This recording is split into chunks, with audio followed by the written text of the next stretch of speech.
Okay, so question number 8 यहां से हमको करना है। क्वेश्चन नंबर 8 क्या लिखा हुआ है, और टाइम पे आओ तुम लोग। क्वेश्चन नंबर 8 में लिखा है a statue 1.6 metre tall stands on the top of pedestal. हाँ, सामने इधर ध्यान दो। पेडेस्टल क्या होता है, कौन बताएगा पेडेस्टल क्या होता है? फर्स्ट लाइन पढ़ो और मेरे ख्याल से उसके बाद आप शायद समझ जाओ पेडेस्टल का मतलब क्या है। एक टाइप का बेस है, एक टाइप का प्लेटफॉर्म है जिसके ऊपर वो स्टैच्यू को हम रख रहे हैं। समझ में आया ये चीज? तो एक स्टैच्यू है 1.5 मीटर टॉल है और वो किसके ऊपर स्टैंड कर रहा है? Top of A pedestal. तो अज्यूम करते हैं कि ये एक पेडेस्टल हो गया और इसके ऊपर एक स्टैच्यू इस तरह से स्टैंड कर रहा है। क्लियर हुआ सबको यहां तक? और ये स्टैच्यू की हाइट आपको कितनी गिवन है? 1.6 मीटर। तो यहां पर हम इसको 1.6 मीटर मार्क कर देते हैं। 1.6 मीटर इस स्टैच्यू की हाइट हो गई। ओके, और इसको ये भी कंसीडर करते हैं कि ये वाला पॉइंट ए है और ये वाला पॉइंट क्या है? बी। ए बी वो स्टैच्यू की हाइट हो गई। ओके, इसके बाद नेक्स्ट लाइन क्या लिखी है, पढ़ना एक बार। From a point on the ground the angle of elevation of the top of the statue is 60 degree. मतलब ग्राउंड में सपोज मान लो ये ग्राउंड हो गया और यहां पर एक पॉइंट है, इस पॉइंट से कहां का एंगल ऑफ एलिवेशन 60 डिग्री है, ये बताओ। स्टैच्यू के टॉप का। स्टैच्यू का टॉप कहां पर है? बी पे। तो ये वाला जो एंगल बन रहा है, this angle of elevation is 60 degree. क्या ये समझ में आया सभी को? फिर उसके बाद क्या लिखा है? And from the same point the angle of elevation of the top of the pedestal is 45 degree. और इसी पॉइंट से ये पेडेस्टल के टॉप का एंगल ऑफ एलिवेशन कितना है? 45 डिग्री। क्या ये समझ में आया सभी को? तो ये दोनों चीजें आपको दी हुई। क्या फाइंड आउट करना है? Height of pedestal. पेडेस्टल की हाइट फाइंड आउट करनी है। तो यहां पर देखो हम मार्किंग कर देते हैं। सपोज ये हो गया ए बी, ठीक है। इस वाले पॉइंट को मैं ले लेता हूं मान लो सी, और इस वाले पॉइंट को मैं कंसीडर कर लेता हूं डी। यहां तक क्लियर हुआ सबको? आपको क्या फाइंड आउट करना है? ये वाली हाइट फाइंड आउट करनी है, एसी की हाइट। तो उसको हम अज्यूम कर लेते हैं, वो एसी की हाइट क्या है यहां पर? एक्स। और ये जो उसका बेस है सी डी, उसको हम कंसीडर कर लेते हैं वाई। यहां तक क्लियर हुआ? तो अगर आप यहां ऑब्जर्व करोगे आपको दो राइट एंगल ट्राइंगल दिखेंगे। दो राइट एंगल ट्राइंगल में ये छोटा वाला ट्राइंगल है। छोटे वाले ट्राइंगल का नाम क्या है देख के बताओ? Triangle ADC. तो सबसे पहले ये छोटा वाला ट्राइंगल है एडीसी, ये बना देता हूं एडीसी। अब एडीसी वाले ट्राइंगल का बेस कितना है बता दो? बेस कितना है? y। और परपेंडिकुलर कितना है बताओ? परपेंडिकुलर AC है और उसकी वैल्यू हमने क्या अज्यूम की है? x। तो ये हो गया x। यहां तक क्लियर सबको? और एंगल कितना बन रहा है? 45 डिग्री। तो ये वाला एंगल कितना है? 45 डिग्री। ओके, सो इस ट्राइंगल में कौन सा ट्रिग्नोमेट्रिक रेशियो यूज करेंगे अगर हमको इन दोनों के बीच में रिलेशन चाहिए? तो इन दोनों मतलब परपेंडिकुलर और बेस में। और वो किससे पता चलता है? टैन से। तो यहां पर सबसे पहले हम लिखेंगे tan theta is equal to perpendicular upon base. और थीटा की जगह पे क्या आएगा? 45 is equals to perpendicular that is x और base that is y। tan 45 की वैल्यू कितनी हो जाएगी? 1 is equals to x upon y। ये y इधर जाएगा तो y इज इक्वल्स टू क्या हो जाएगा? x। तो x और y दोनों आपस में क्या होंगे? इक्वल। मैंने पिछली क्लास में ये चीज बताई थी, आप लोगों को याद है कि नहीं, कि कभी भी अगर कोई एंगल 45 डिग्री है राइट एंगल में, तो दूसरा वाला एंगल भी क्या होगा? 45 होगा। तो ये दोनों साइड्स बेस और परपेंडिकुलर हमेशा क्या हो जाएंगे? इक्वल। क्लियर सबको ये? ओके, सो हमको ये मिल गया छोटे वाले ट्राइंगल से। नेक्स्ट कौन सा राइट एंगल ट्राइंगल लेंगे? ट्राइंगल, बड़ा वाला ट्राइंगल जिसका नाम है BCD। तो यहां पर मैं बड़ा वाला ट्राइंगल BCD एक बार ड्रॉ कर लेता हूं। ये हो गया BCD। अब ये बताओ इस BCD वाले ट्राइंगल का बेस यहां पर क्या है? बेस है यहां पर YDC, जिसकी वैल्यू हमने क्या कंसिडर की है? Y। परपेंडिकुलर कितना है? परपेंडिकुलर दिस प्लस दिस, और इन दोनों का एडिशन कितना हो जाएगा? x plus y। तो ये हो जाएगा x प्लस 1.5, y बोल रहा हूं क्या मैं? 1.6, x प्लस 1.6, ये हो जाएगी इसकी वैल्यू। यहां तक सबको क्लियर हो गया? ओके, और ये जो एंगल बन रहा है, ये एंगल कितना बन रहा है? 60 डिग्री। कौन सा ट्रिग्नोमेट्रिक रेशियो यूज करेंगे? अगेन tan थीटा, तो यहां पर लिख देते हैं tan theta is equals to perpendicular by base. तो tan थीटा की जगह पे कितना आ जाएगा? 60 डिग्री। परपेंडिकुलर कितना है? x plus 1.5 divided by base कितना है? y। बेस हो गया यहाँ पर y। समझ में आया सबको ये? हाँ, अब बता कौन बताएगा? हाँ बता, tan 60 की वैल्यू बता। √3। ओके, तो tan 60 की वैल्यू कितनी होती है? √3 is equals to x plus 1.5 1.6 divided by y। अच्छा, यहां ध्यान देना, हमको निकालना क्या था? हमको निकालना height of pedestal. Height of pedestal मतलब क्या निकालना है? x निकालना है। और हमको यहां पर क्या पता चला कि x और y दोनों आपस में क्या है? इक्वल। तो ये जो y है इसकी जगह पे मैं क्या लिख दूंगा यहाँ पर? x। समझ में? Since y is equals to x, इसलिए अब क्या करेंगे? इसको इधर क्रॉस मल्टीप्लाई कर दो। x इधर क्रॉस मल्टीप्लाई होगा तो लेफ्ट साइड में क्या बन जाएगा? ये √3x। और राइट साइड में क्या है? x plus 1.6। ठीक है, इसके बाद कई बच्चे गलती कर देते हैं, इसके बाद भी। हाँ, तो बताओ कैसे करेंगे? नहीं, पहले x को इधर ले जाएंगे, क्योंकि हमको x निकालना है ना, तो x वाली पूरी टर्म एक तरफ आनी चाहिए। तो क्या हो जाएगा यहाँ पर? √3x minus x। और राइट साइड में ये कितना बच गया? 1.6। पहला स्टेप ये। दूसरा स्टेप, x को क्या करेंगे? कॉमन निकालेंगे। तो x कॉमन निकलेगा तो क्या बचेगा बताओ? √3 माइनस 1 इज इक्वल्स टू, ये क्या हो गया? 1.6। समझ में आया? अब क्या होगा? किसको उधर भेजेंगे? x को नहीं भेजेंगे, x तो निकालना है ना, तो वो यहीं रहेगा। ये वाला जो पूरा टर्म है ना, ये वाला पूरा टर्म, ये पूरा टर्म क्रॉस मल्टीप्लाई हो जाएगा, इधर नीचे में आ जाएगा। तो इसके नीचे में क्या है? 1 है, तो 1 से मल्टीप्लाई होकर आ जाएगा। तो x की वैल्यू क्या बन जाएगी बताओ? 1.6 डिवाइडेड बाय √3 माइनस 1। समझ में आया सबको यहां तक? अब क्या करोगे? बस दैट्स इट। आंसर आंसर तो आ चुका है वैसे, लेकिन अभी इसका डिनोमिनेटर क्या है? इरैशनल। तो उसको हमको क्या बनाना पड़ेगा? रैशनल। दैट्स इट, वो लास्ट स्टेप होगा। समझ में आया सबको ये? चलो, रैशनलाइज कर देते हैं अब डिनोमिनेटर को, फिर आंसर खत्म करते हैं इसका। तो रैशनलाइजिंग फैक्टर क्या होगा इसका? ये 1.6 डिवाइडेड बाय √3 माइनस 1 है, किससे मल्टीप्लाई किया जाएगा? √3 प्लस 1 से। √3 प्लस 1 से ऊपर और नीचे दोनों तरफ मल्टीप्लाई होगा। सबको क्लियर ना? क्यों √3 प्लस 1? क्यों बता? रैशनलाइजेशन में हम क्या करते हैं, जो हमारे डिनोमिनेटर वाला टर्म है ना, उसी का साइन चेंज कर देते हैं और उसी से ऊपर और नीचे मल्टीप्लाई किया जाता है। ठीक है, ये हम क्लास 9th में इसको पढ़ा करते थे। अब ऐसा करने से क्या होता है? डिनोमिनेटर में एक आइडेंटिटी अप्लाई होती है। कौन सी identity? a plus B into A minus B. वो क्या होता है?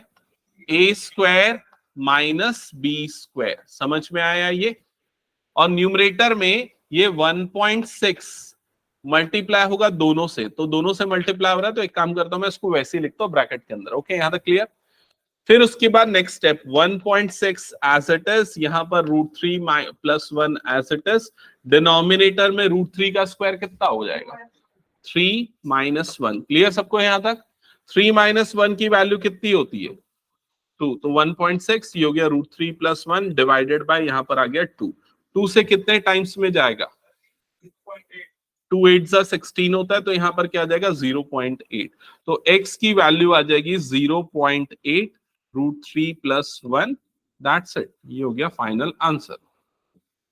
समझ में आया सभी को ये? ओके, हो गया? नोट कर लिया सबने? जल्दी नोट कर लो। अच्छा, क्लास एंड होने का मैं चेक करूंगा, कॉपी बताना। जिसने नोट नहीं किया हुआ ना, उसको रुकवा के करवाऊंगा मैं सॉल्व पूरा। ठीक है? इसको, उसको रुकवा के करवाऊंगा मैं। 1 घंटा यहाँ पर बैठेगा और उसके बाद सॉल्व करेगा पूरा।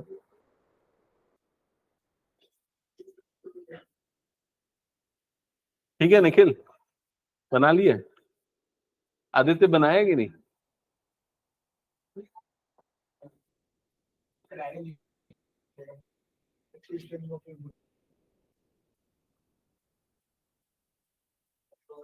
देखो, कितने भी होशियार हो जाओ, लेकिन मैथ्स में जब तक रिटर्न प्रैक्टिस नहीं करोगे ना, गलती कर ही दोगे फाइनल एग्जाम में।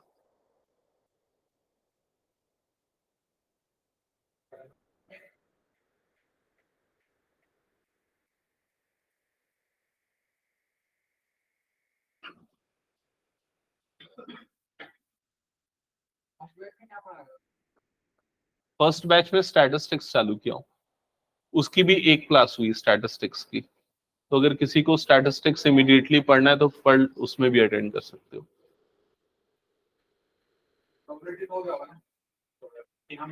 तुम लोग को भी तो पढ़ा दिया प्रोबेबिलिटी।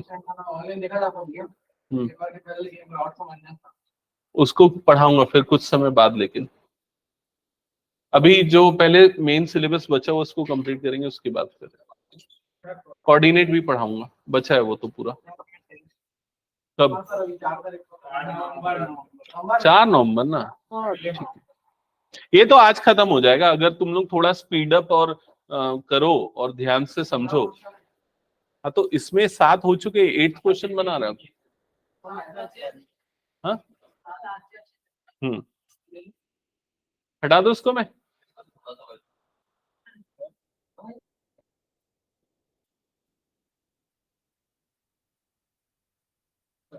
युगांश बना रहा है कि नहीं बना रहा है? कॉपी कर रहा है?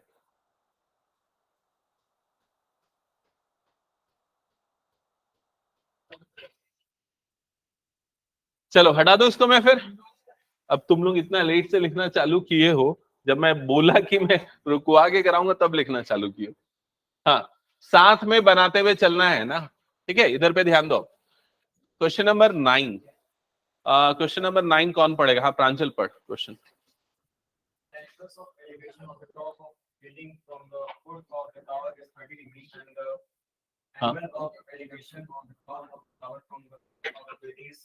स्टॉप। ये फर्स्ट स्टेटमेंट जो है काफी बड़ा है, समझ में आया क्या? कितने लोगों को समझ में आया बताओ एक बार।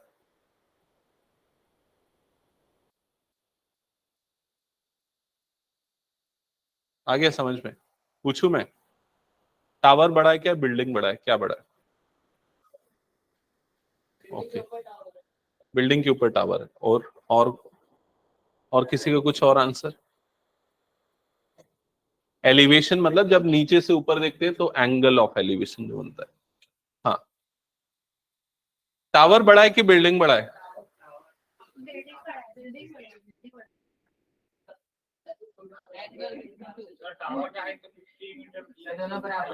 अच्छा, चलो एक मिनट देख लेते हैं क्या लिखा है। The angle of elevation of top of A building from foot of A tower is 30 degree. तो ये वाली लाइन का बस मतलब पहले समझो, इस वाली लाइन का मतलब angle of elevation of top of building from foot of tower is 30 degree.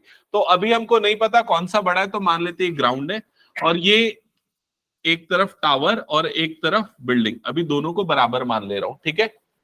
अब इसको मैं ले रहा हूं, इसको मैं ले रहा हूं टावर और इसको मैं ले रहा हूं बिल्डिंग। ओके, अब ये बताना मुझे कहां से कहां का एंगल ऑफ एलिवेशन 30 डिग्री है? बिल्डिंग के टॉप का, कहां से? टावर के फुट से। तो मान लेते हैं ये टावर का फुट हो गया ए, टावर का टॉप हो गया बी, और ये हो गया सी, और ये हो गया डी। तो किसको ज्वाइन करूंगा मैं यहाँ पर? एडी को ज्वाइन करूंगा, और एडी को जब मैं ज्वाइन करूंगा तो ये जो एंगल बन रहा है, ये वाला एंगल कितना बनेगा? 30 डिग्री। क्या ये समझ में आया सभी को? ओके, इसके बाद वाली लाइन पढ़ो, क्या लिखा हुआ है?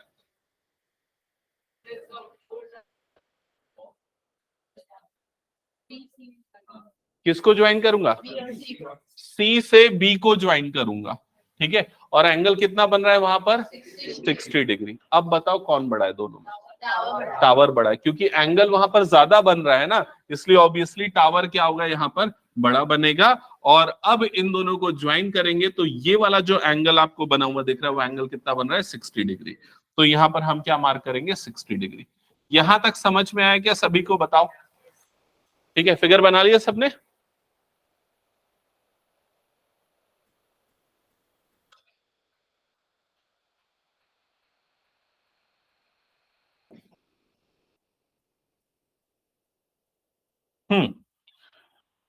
अब इसके बाद वो फुल स्टॉप के बाद जो लास्ट लाइन लिखी हुई उसको पढ़ो और बताओ क्या लिखा है। टावर की हाइट कितनी है? 50 मीटर। तो बिल्डिंग की हाइट फाइंड आउट करनी, करेक्ट। तो यहां पर इसको बी ले लिया, और ये जो टावर है इसकी हाइट 50 मीटर है, मतलब यहां से यहां तक, ये वाली हाइट यहां से यहां तक कितनी हो गई? 50 मीटर हो गई। और आपको बिल्डिंग की हाइट निकालनी है। जो भी हाइट निकालनी होती है उसको हम अज्यूम कर लेते हैं x। ठीक है। अब एक और चीज इसमें अननोन है, क्या? दोनों दोनों के बीच का डिस्टेंस, मतलब कि बेस। ये चीज भी हमको पता नहीं, तो उसको हम अज्यूम कर लेते हैं y। ठीक है, यहां तक क्लियर? क्या दोनों का सेम होगा? हाँ, दोनों का बेस सेम होगा ऑब्वियसली। ठीक है, क्योंकि टावर से बिल्डिंग का डिस्टेंस और बिल्डिंग से टावर का डिस्टेंस सेम होगा ना, इसीलिए। ठीक है। हाँ, अब इसमें दो राइट एंगल ट्राइंगल दिख रहे हैं, दिख रहा है ना सबको? हाँ, तो ये बताओ, अगर मुझे y निकालना है तो मुझे कौन सा राइट एंगल ट्राइंगल लूंगा? ट्राइंगल एबीसी या बीएसी, समझ में आ रहा है? ये वाला ट्राइंगल जो है, ये वाला ट्राइंगल में आप क्या निकाल सकते हो? y, क्योंकि उसका बेस नहीं पता है, उसका परपेंडिकुलर आपको पता है। तो सबसे पहले हम कौन सा ट्राइंगल कंसीडर करेंगे? ABC. In triangle ABC, in triangle ABC draw भी कर देता हूं। ये हो गया ए, ये हो गया बी, और ये हो गया सी। यहाँ पर एंगल कितना बन रहा है? ये वाला एंगल है 60 डिग्री, और ये कितना गिवन है? 50 मीटर परपेंडिकुलर, और ये क्या गिवन है? y। तो कौन सा ट्रिग्नोमेट्रिक रेशियो यूज करें? tan। तो यहाँ पर लिखेंगे tan theta is equals to perpendicular upon base. tan theta की जगह पे क्या आएगा बता दो? 60। परपेंडिकुलर की जगह पे क्या आ जाएगा? 50। और बेस की जगह पे क्या आ जाएगा? y। यहां तक समझ में आया सभी को? tan 60 की वैल्यू, आराध्य बता, tan 60 की वैल्यू ये याद नहीं रखेगा कैसे चलेगा? हाँ बता। √3, वेरी गुड। tan 60 की जगह पे क्या आ जाएगा? √3 is equals to 50 upon y। समझ में आया सबको यहां तक? अब क्या करना है y निकालने के लिए? y को इधर ट्रांसफर कर देना। ठीक है, तो ये कितना हो जाएगा? √3y इज इक्वल टू कितना हो गया? 50। और y की वैल्यू कितनी आ जाएगी? 50 अपॉन √3। ये आ गई y की वैल्यू। अच्छा, y की वैल्यू को रैशनलाइज, मतलब डिनोमिनेटर को रैशनलाइज कर सकते हैं, करेंगे कि नहीं करेंगे पता नहीं, तो एक आध लाइन छोड़ देना, जरूरत पड़ेगा तो करेंगे, नहीं तो ऐसे ही यूज हो जाएगा। ठीक है, ओके। हमारा ऑब्जेक्टिव y निकालना नहीं था, हमारा ऑब्जेक्टिव क्या निकालना था? x। तो उसके लिए अब दूसरा ट्राइंगल यूज करेंगे। कौन सा ट्राइंगल? ट्राइंगल एडीसी, ये वाला ट्राइंगल एडीसी। ओके, सो यहां लिखेंगे इन ट्राइंगल एडीसी। हाँ हाँ हाँ, सामने इधर ध्यान दो, एडीसी।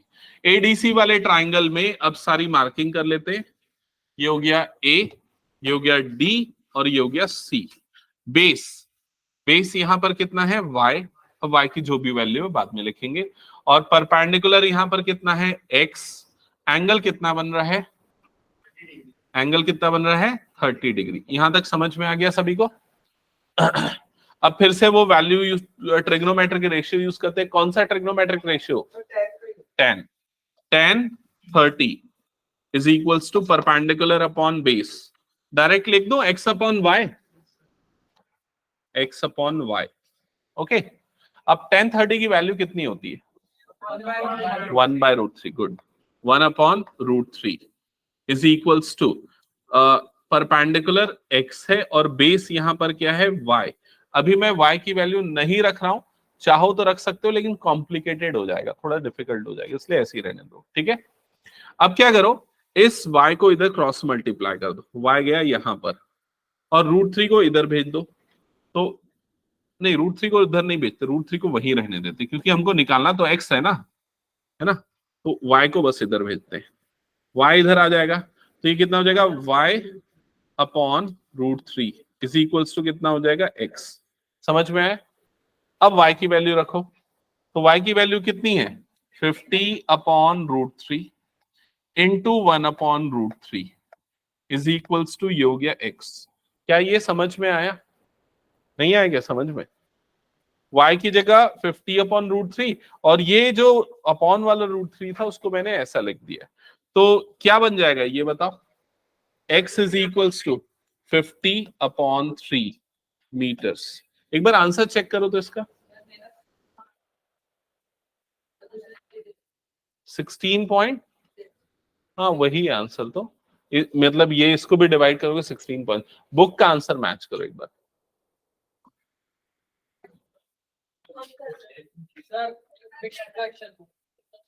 मिक्स फ्रैक्शन में 16 1/3। हाँ 16 2/3, यस ठीक है। मिक्स फ्रैक्शन में छोड़ा उसने 16 2/3 मीटर्स। अब एक बार बताओ किसी को कोई डाउट इस क्वेश्चन में? समझ में आ गया सभी को? यस और नो? हटा दो इसको फिर मैं। हाँ उसको डिवाइड करेगा ना तो मिक्स फ्रैक्शन में आएगा। मिक्स फ्रैक्शन में कन्वर्ट करना कितने बच्चों को नहीं आता बता दो? ठीक है इधर देखो कैसे कन्वर्ट करते हैं। जैसे ये 50 को 3 से डिवाइड करो, 3 1 जा कितना हो जाएगा 3, यहां पर क्या बच जाएगा 2 और ये हो गया 0। 3 6 जा कितना होता है 18, तो यहां पर क्या बच जाएगा 2। समझ में आया? तो ये 16 आएगा यहां पर, रिमाइंडर अपॉन डिवाइजर तो 2/3, दैट्स इट। समझ में आया ये सभी को? ठीक है तो ऐसे लिखते हैं कोशेंट फिर रिमाइंडर अपॉन डिवाइजर, ऐसे मिक्स फ्रैक्शन में कन्वर्ट करते हैं। हटा दो उसको मैं।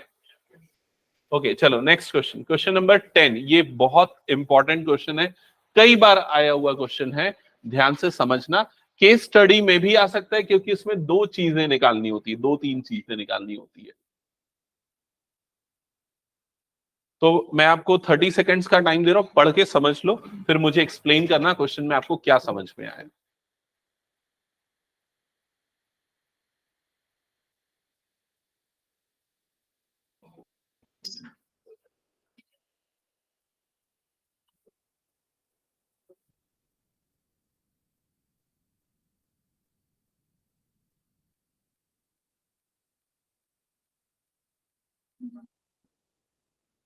आ गया समझ में? ओके ठीक है। हाँ चल अक्षत एक्सप्लेन कर।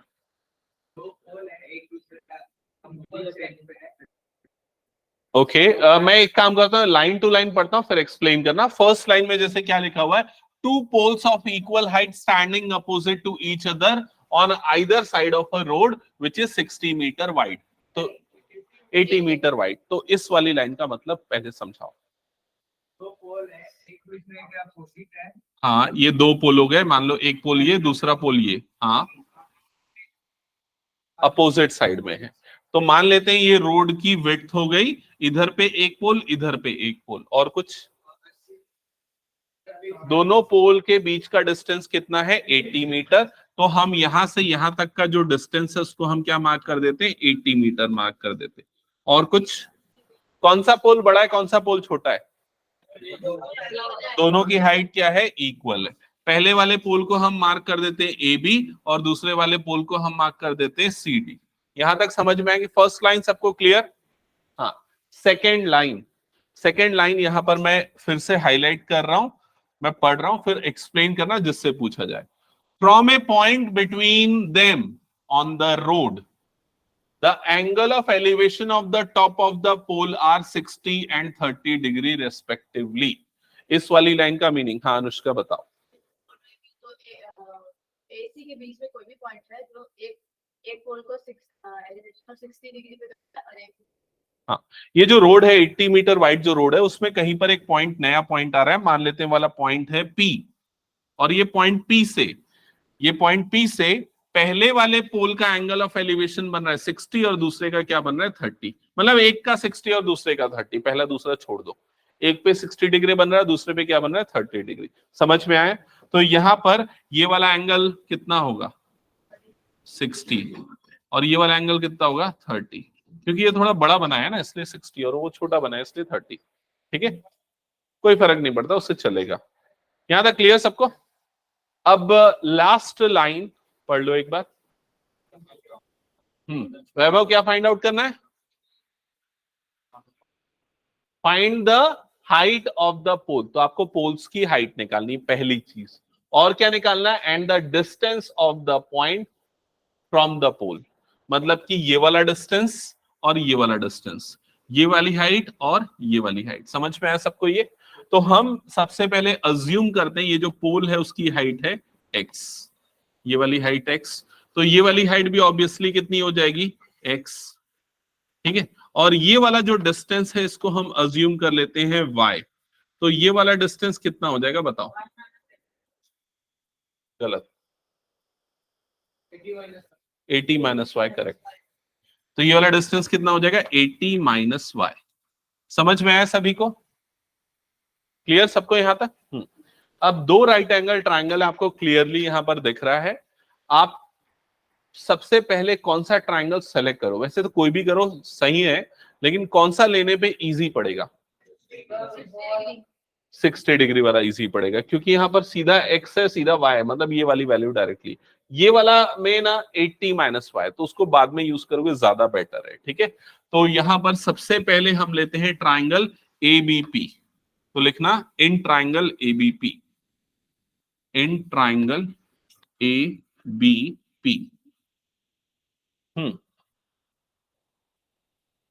बना रहे ना? tan theta is equals to, tan use करेंगे, सबको क्लियर ना? Perpendicular upon base, so tan theta की जगह पे यहां पर आ जाएगा 60, परपेंडिकुलर की जगह पे x और बेस की जगह पे y। क्लियर सबको यहां तक? tan 60 की वैल्यू √3, तो यहां पर ये आ गया √3 is equals to x upon y। फिर इस y को इधर क्रॉस मल्टीप्लाई कर देना, √3y इज इक्वल्स टू ये आ गया x। और बस यहीं पर इसको स्टॉप कर देना, क्योंकि इसको हम बाद में यूज करेंगे जब हम दूसरा ट्रायंगल लेंगे। यहां तक सबको क्लियर? अब नेक्स्ट कौन सा ट्रायंगल लेंगे? ट्रायंगल DCP, ठीक है।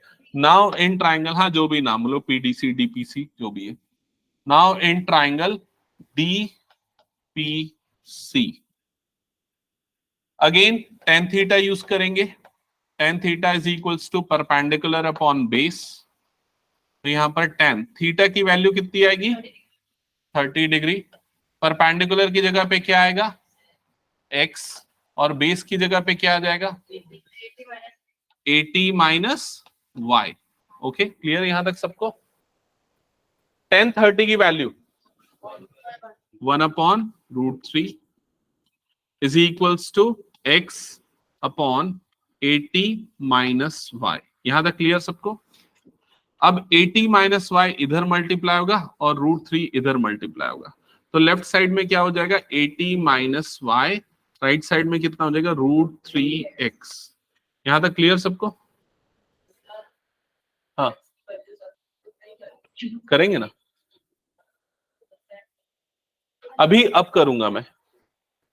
यहां तक क्लियर ना? हाँ, 1 अपॉन √3 कैसे आया? tan 30 की वैल्यू होती है ना। और किसी कुछ डाउट यहां पर? अब हम x की इस वैल्यू को उठा के यहां पर रख देंगे, ठीक है। तो ये 80 minus y is equals to √3, और x की जगह पे क्या हो जाएगा? √3y। क्या ये क्लियर हुआ सभी को? तो 80 minus y is equals to क्या बनेगा राइट साइड में? 3y। तो 80 इज इक्वल्स टू कितना हो जाएगा? ये 3y plus y which is 4y। तो 80 इज इक्वल्स टू हो जाएगा 4y। समझ में आ रहा है सभी को? तो 80 upon 4 is equals to y, और आपको यहां पर y की वैल्यू मिल जाएगी 20 मीटर, ठीक है। इसका मतलब ये वाला डिस्टेंस कितना हो गया? 20 मीटर, और ये वाला डिस्टेंस कितना हो गया? 60 metre. So the point is 20 metre away from the one pole and 60 metre away from the another pole. ये मिल गया। अब बच गया पोल की हाइट निकालना। तो पोल की हाइट निकालने के लिए x की वैल्यू हमने यहां पर निकाली है, x इज इक्वल टू कितना है √3y। तो x इज इक्वल टू कितना हो जाएगा √3 इंटू y की वैल्यू कितनी है 20, तो ये आ जाएगा 20√3, दैट्स इट। ये हो जाएगा हाइट ऑफ द पोल। सबको क्लियर यहां तक?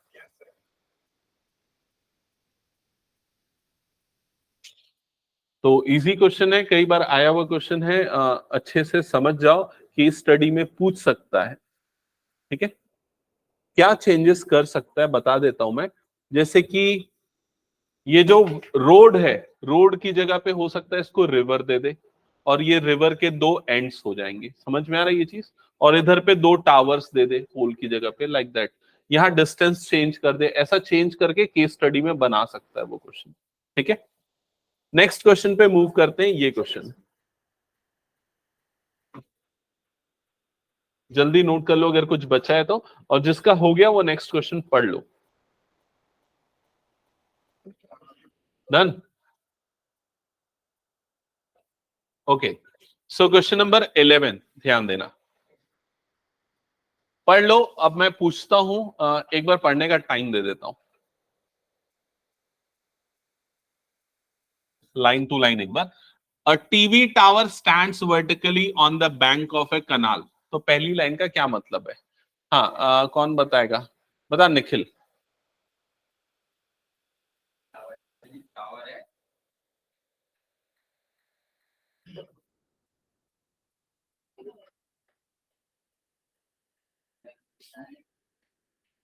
बैंक वाला बैंक नहीं है ना, एक टीवी है और बैंक में है, ऐसा नहीं ना उसको। हाँ, वाटर कनाल क्या होता है ये पूछ रहे क्या? हाँ, वो कैनाल वही वाला कैनाल है, मतलब जो डैम से जो पानी को वहां तक लेके जाते हैं ना, फील्ड तक, खेतों तक, तो उसके लिए जो यूज करते हैं दैट इज कैनाल। ओके, हाँ वो नाली के शेप में ही होता है। ठीक है, ओके। सो कैनाल मतलब एक विड्थ है जिसमें वाटर फ्लो कर रहा है, और उसका बैंक मतलब उसका एक एंड है, एक साइड है। ठीक है, वहां पर एक टीवी टावर स्टैंड कर रहा है। यहां तक क्लियर हुआ first line? From a point on the other side of the bank directly opposite to the tower, the angle of elevation of the top of the tower is 60 degree. तो यहां पर आपको फिगर दिया हुआ है, ये हो गया वो टीवी टावर। कैनाल यहां पर कौन सा है ये बता दो। कैनाल क्या है? ये बीसी, ये कैनाल है। इसका एक साइड पे क्या है? टीवी टावर है, और दूसरे साइड पे एक पॉइंट है जहां से एंगल ऑफ एलिवेशन कितना बन रहा है 60 डिग्री, ऐसा इस क्वेश्चन में मेंशन है। समझ में आया सबको यहां तक? फिर क्या लिखा है इस वाली लाइन से पढ़ना, from another point 20 metre away from this point on the line joining this point to the foot of the tower, the angle of elevation of the top of the tower is 30 degree. अब इसने specify किया है कि इस line में, इस line मतलब foot of the tower और इस पॉइंट को ज्वाइन करने वाले लाइन में 20 मीटर अवे जब जाएंगे तो एक नया पॉइंट मिलेगा, और वहां से एंगल ऑफ एलिवेशन कितना बन रहा है 30 डिग्री बन रहा है। समझ में आया? फिर उसके बाद लिखा है क्वेश्चन में, find the height of the tower and width of the canal. तो यहां पर आपको दो चीजें निकालनी है। हाइट ऑफ द टावर मतलब कि A B, width of the canal मतलब कि सी बी। समझ में आ गया सबको यहां तक? तो चलो कैसे फाइंड आउट करेंगे वो देखते हैं। ये क्वेश्चन को हटा दूं ना मैं? डेटा तो सारा फिगर में गिवन है। हाँ पूछो, क्या पूछ रहे जेती? कुछ पूछना है तो बोल लो अनम्यूट करके। ओके, सो यहां पर हम एक काम करते हैं, ये हाइट ऑफ द टावर को अज्यूम कर लेते हैं x, और विड्थ ऑफ द कैनाल को अज्यूम कर लेते हैं y। यहां तक क्लियर हो गया? अब ये बताओ यहां से यहां तक का टोटल डिस्टेंस कितना हो जाएगा? 20 प्लस y, ये हो जाएगा टोटल डिस्टेंस। यहां पर आपको दो राइट एंगल ट्राइंगल दिख रहे हैं। छोटा वाला राइट एंगल ट्राइंगल क्या है? उसका नाम एबीसी। तो ये छोटा वाला राइट एंगल ट्राइंगल है एबीसी। तो सबसे पहले हम इसी ट्राइंगल को लेंगे। ठीक है, तो यहां पर लिखोगे आप in triangle ABC, in triangle ABC. कौन सा ट्रिग्नोमेट्रिक रेशियो? 10। ठीक है, अब तो वैल्यू याद हो जानी चाहिए, बार बार 10 यूज हो रहा है, 30 और 60 और 45, तीन वैल्यू बस यूज हो रही है। तो tan theta is equals to perpendicular upon base होता है, तो tan थीटा, थीटा की जगह पे कितना आ जाएगा 60 डिग्री। परपेंडिकुलर क्या अज्यूम किया हमने, परपेंडिकुलर x, और बेस क्या है यहाँ पर y, तो x अपॉन y। क्लियर सबको यहाँ तक? tan 60 की वैल्यू कितनी होती है, √3 is equals to x upon y। इसको इधर क्रॉस मल्टीप्लाई कर दो, सो क्या मिलेगा आपको यहाँ पर, √3y is equals to x। यहां तक आ गया। अब नेक्स्ट कौन सा ट्राइंगल, ADB, बड़ा वाला ट्राइंगल ADB। ये वाला मत ले लेना ADC, ADC right angle triangle नहीं है, उसको लेने से कुछ नहीं होगा। हम कौन सा लेंगे, ADB। Now in triangle ADB again हम सेम ट्रिग्नोमेट्रिक रेशियो यूज करेंगे, tan theta is equals to perpendicular upon base. Theta की वैल्यू, थीटा की वैल्यू तो 30 है, tan 30 की वैल्यू 1/√3, ठीक है। परपेंडिकुलर की जगह पे आ जाएगा x, बेस कितना ले रहे हो 20 प्लस y, फिर tan 30 की जगह पे आ गया 1/√3 is equals to x upon 20 plus y। Cross multiply कर देना, ये वाली टर्म इधर मल्टीप्लाई होगी, ये वाली टर्म इधर मल्टीप्लाई होगी, तो लेफ्ट हैंड साइड में क्या बन जाएगा 20 प्लस y, और राइट साइड में क्या हो जाएगा √3x। यहां तक समझ में आ गया सभी को? अब क्या करोगे बताओ, x का वैल्यू डालेंगे, x का ये जो वैल्यू हमने निकाला उसको इस जगह पे पुट कर दो।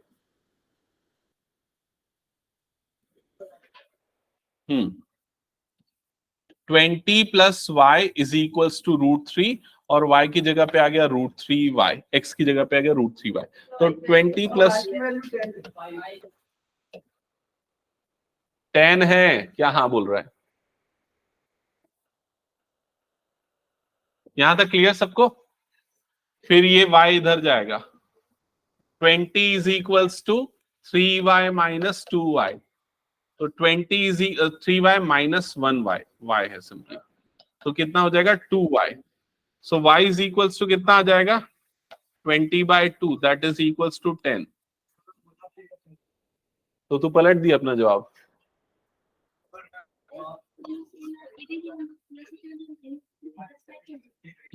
ऐसी गलती करोगे तो कैसे चलेगा, ज्यादातर बच्चे ये गलती किए ना।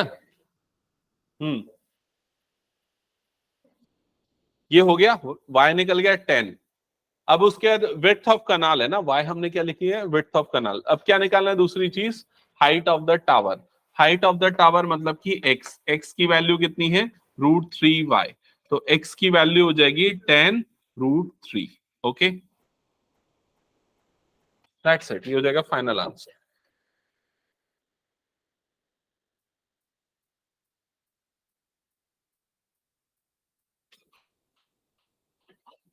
जिनका हो गया नेक्स्ट क्वेश्चन पढ़ना।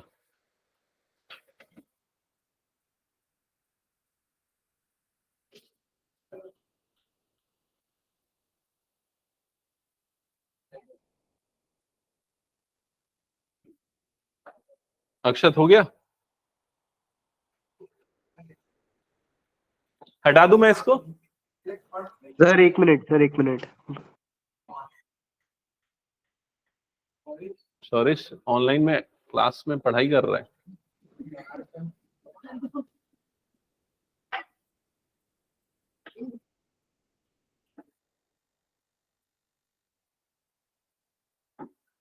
हो गया तो बताना शौरिश। यस सर हो गया। ओके चलो नेक्स्ट क्वेश्चन पे आ जाए, क्वेश्चन नंबर 12।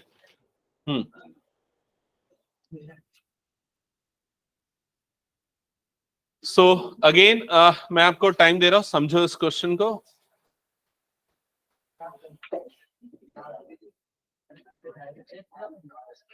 हाँ ये पूरा बुक का क्वेश्चन है, मैं एक बार रीड करूं, एक बार रीड कर रहा हूं, सुनो।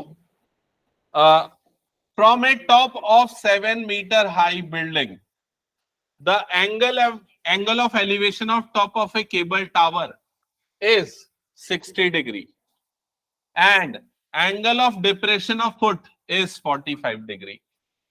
Determine the height of the tower. तो यहां पर आपको दो चीजें दी गई हैं, दो चीजें क्या है वो?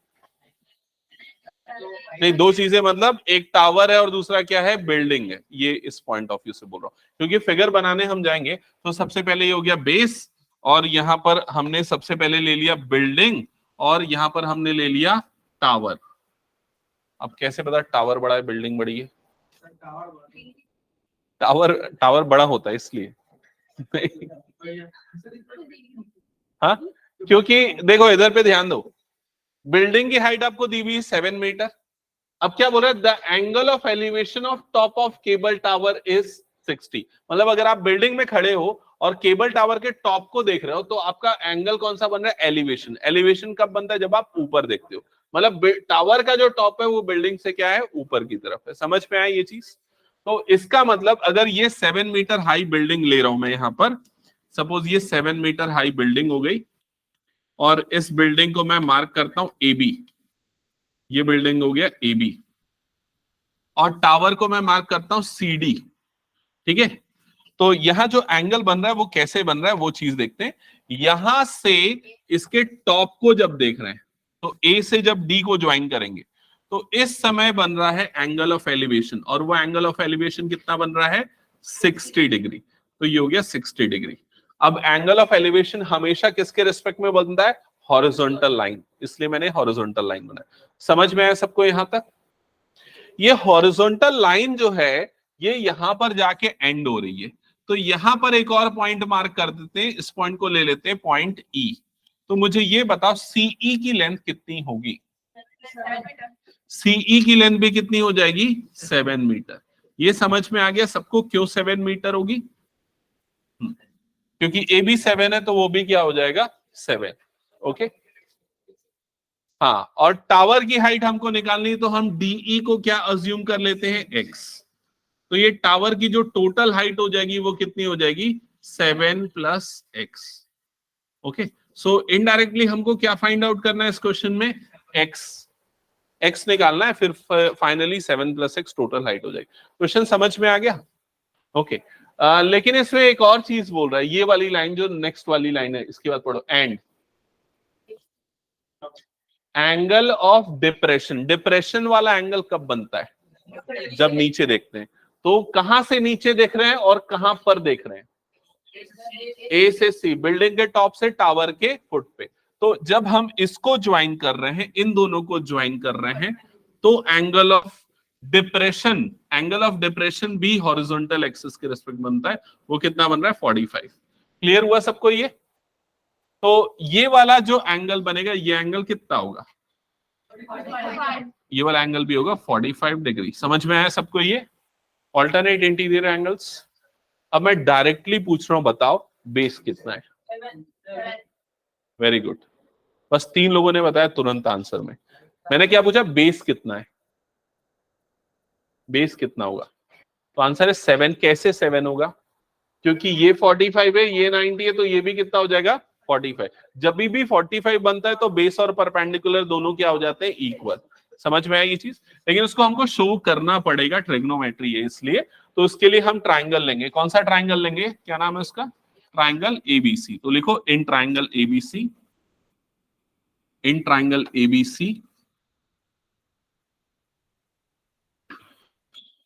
tan theta is equals to perpendicular upon base. तो tan थीटा की जगह पे आ गया 45, परपेंडिकुलर की जगह पे आ गया 7, और बेस की जगह पे आ गया AB। अगर AB वगैरह लेने में कंफ्यूजन होता है ना तो X ले लो, ज्यादा अच्छा हो जाएगा। नहीं, X तो ले लिया ना, क्या ले लोगे? Y। इसको ले लो Y। हाँ, करेंगे ही ना। तो 1045 की वैल्यू कितनी हो गई? 1। इसको इधर क्रॉस मल्टीप्लाई किया तो y × 1 मतलब y इज इक्वल टू कितना आ गया? 7। BC और AE, हाँ बिल्कुल इक्वल होगा। क्यों इक्वल होगा BC और AE? क्योंकि हाँ ये रेक्टेंगल बन रहा है, इनफैक्ट ये क्या बन रहा है, रेक्टेंगल। रेक्टेंगल है तो अपोजिट साइड्स ऑब्वियसली क्या हो जाएंगे, इक्वल हो जाएंगे। क्लियर सबको यहां तक? ओके, ये हो गया।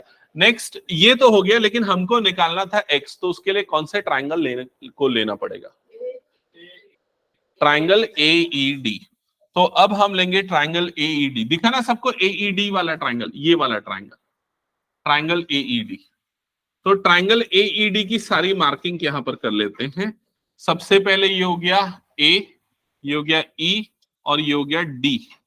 अभी ये बताओ AE की लेंथ कितनी होगी, 7। AE की लेंथ होगी 7, बिकॉज ये हमने 7 निकाला है ना, तो ये भी कितना हो जाएगा, 7। ठीक है, ये वाला एंगल कितना गिवन है, 60 डिग्री।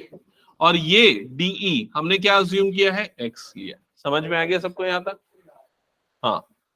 सो अब यहां पर ट्रिग्नोमेट्रिक रेशियो लेंगे, tan theta is equal to perpendicular upon base. tan theta की जगह पे आ जाएगा 60, परपेंडिकुलर की जगह पे आ जाएगा x, बेस की जगह पे आ जाएगा 7। क्लियर? tan 60 की value √3 is equal to x upon 7। So x की वैल्यू 7√3, ये आ गया x का वैल्यू। तो क्या होगा फाइनल आंसर? हाँ करेक्ट, यस। फाइनल आंसर के लिए हमको हाइट ऑफ द टावर निकालना है। हाँ पुट करेंगे। So height of tower is equals to 7 + 7√3। और इसको अगर आगे लिखना है तो 7 कॉमन निकाल लो, तो यहां पर क्या हो जाएगा, 1 + √3। आगे अगर √3 की वैल्यू गिवन हो तो उसमें पुट करके हम उसको और भी सिंप्लीफाई कर सकते हैं। समझ में? हाँ हाँ, किसी में नहीं दिया, लेकिन अभी हम एनसीईआरटी के अलावा और भी क्वेश्चंस करेंगे ना, तो उनमें दिया रहता है ज्यादातर में। प्रीवियस ईयर क्वेश्चंस जब बोर्ड वाले क्वेश्चंस करेंगे तो उसमें गिवन होगा ये सारी वैल्यूज। हाँ नेक्स्ट क्लास में करेंगे, हटा दो उसको, मैं हो गया तो। चलो नेक्स्ट क्वेश्चन पे आते हैं, क्वेश्चन नंबर 13।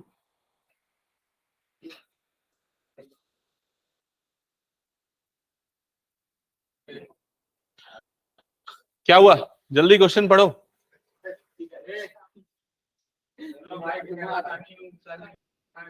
मैं तो सोच रहा था खत्म करने का, 14 15 3 क्वेश्चन तो बचा है।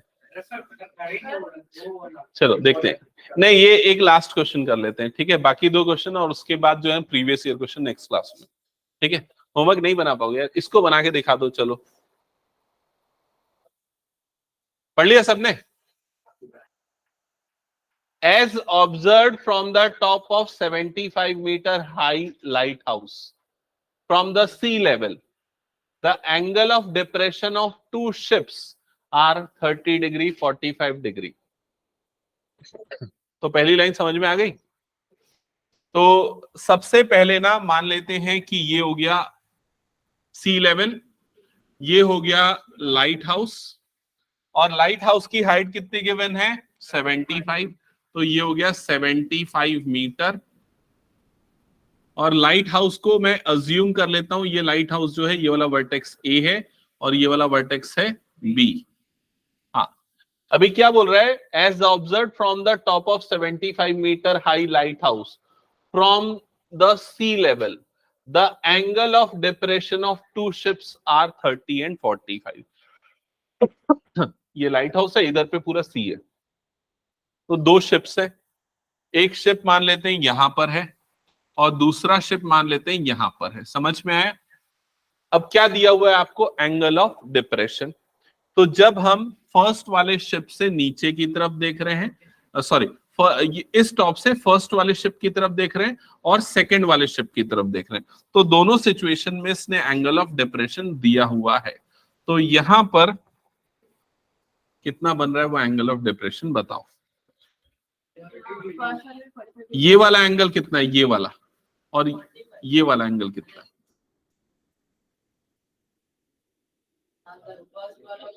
ये वाला एंगल कितना है, 45। ये वाला एंगल कितना होगा, 45। और ये वाला एंगल कितना होगा, 30 डिग्री। ऑब्वियसली ये बड़ा है ना इसलिए 45, ये छोटा है इसलिए कितना बनेगा, 30। समझ में आया? अब यहां पर ये जो दो शिप्स हैं, ये वाली शिप को सी ले लेते हैं और ये वाली शिप को डी ले लेते हैं। ये वाला एंगल कितना बनेगा? ये वाला एंगल 45 ऑल्टरनेट इंटीरियर एंगल्स, और ये वाला एंगल कितना बनेगा? 30। तो ये वाला एंगल हो गया 30 डिग्री। यहां तक सबको क्लियर? ओके। इसके बाद ये वाली लाइन पढ़ो। यहां तक, अभी तक हमने सिर्फ यहां तक का क्वेश्चन पढ़ के फिगर बनाया। यहां से पढ़ो लाइन क्या लिखा हुआ है। is if one ship is exactly behind the other on the same side of the lighthouse। तो ये हमने पहले ही अज्यूम करके बना लिया था, एक दूसरे के पीछे। ठीक है। Find the distance between the two ships. क्या निकालना है बताओ? CD, दोनों के बीच का डिस्टेंस। ठीक है। तो हम एक काम करते हैं, CD को हम यहां पर अज्यूम कर लेते हैं X। ठीक है। BC को ले लेते हैं Y, और ये पूरा जो डिस्टेंस है, ये पूरा डिस्टेंस यहां से यहां तक का क्या हो जाएगा? X plus Y। ये पूरा समझ में आ गया सबको फिगर? ओके। अब सबसे पहले y बड़ी इजीली हम निकाल सकते हैं। उसके लिए हमको कौन सा ट्राइंगल लेना पड़ेगा y निकालने के लिए? Triangle ABC। ये वाला ट्राइंगल लो। चलो, इन ट्राइंगल ABC, हाँ बिल्कुल सही। BC की वैल्यू कितनी हो जाएगी? 75। क्यों 75? ये 45 डिग्री बन रहा है, तो दोनों साइड्स क्या हो जाएंगे? Equal, perpendicular base. ठीक है, शो कर लो बस उसको। तो यहां पर लिखोगे इन ट्राइंगल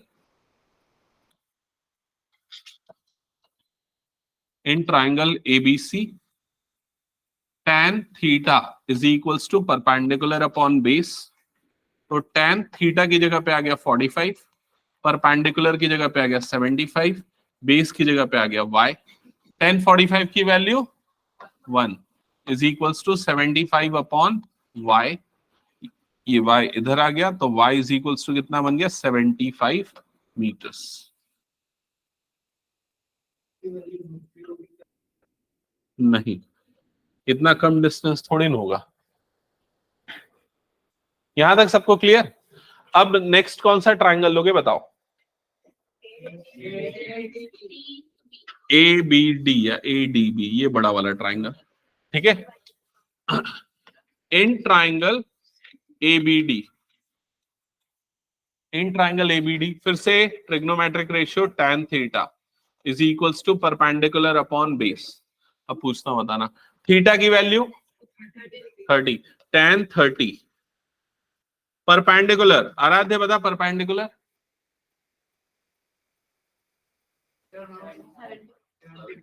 75, और बेस बता।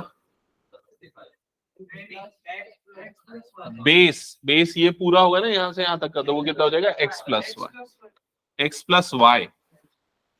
यहां तक क्लियर? हाँ सही बोला था। tan 30 की वैल्यू कितनी होती है?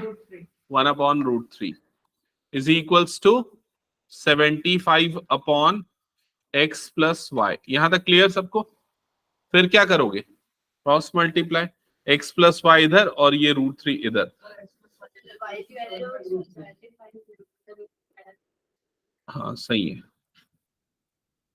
x plus y is equal to इतना आ जाएगा। समझ में आया सबको? अब y की वैल्यू पुट करो। y की वैल्यू क्या पुट करोगे? 75। तो x plus 75 is equals to, ये हो गया 75 रूट 3। तो x इज इक्वल टू हो जाएगा 75 रूट 3 माइनस 75। तो x is equal to 75 common निकालो, तो ये क्या बन जाएगा? Root 3 minus 1। ये हो जाएगा height of the lighthouse. Lighthouse से क्या है? लाइट हाउस ये ना? Yes, sorry, distance between two ships. Yes correct. So ये हो जाएगा distance between two ships. That's it. सबको क्लियर यहां तक? नेक्स्ट क्लास में 2 क्वेश्चंस कराऊंगा और एक टेस्ट लूंगा। इसी चैप्टर में जितने भी क्वेश्चन एनसीईआरटी के हैं उनमें से एक क्वेश्चन या 2 क्वेश्चन, 2-3 क्वेश्चन का टेस्ट ले लूंगा। हाँ, तो उसकी रिकॉर्डिंग मैं भेज दिया हूं, उसको देख के अटेंड कर। तो मैं उसमें भी मैं ही पढ़ाया, कोई दूसरा नहीं पढ़ाया है।